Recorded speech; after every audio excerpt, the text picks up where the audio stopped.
मां 8 सालनि जी आहियां। चालाक गिदर। हिक गिदर खाधे जी ॻोल्हा में सॼी राति रुलियो, पर हुनखे कुझु हथु न लॻो। सुबुह जो नौबींद थी पंहिंजे घर दाते पहुचियो। हुनखे हिकु वण ते कांउ ॾिसण में आयो, तंहिंजे वात में लोले जो टुकड़ो हुयो।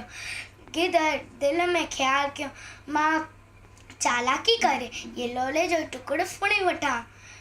गिदर कांउ खे चयो, तूं त ॾाढो सुहिणो आहे, तुंहिंजे वटि तेरा चिल्केदान आहे, तूं ज़रूरु सुठो राग ॻाईंदो हूंदे।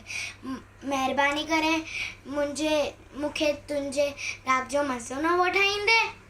मूर्ख कांउ पूंड में भरिजी रवात खोले कां कां करण लॻो त रवात जो लोले जो टुकड़ो अची पट ते किरियो। गिदर लोलो खाईंदे ख़ुशि थींदो हली वियो।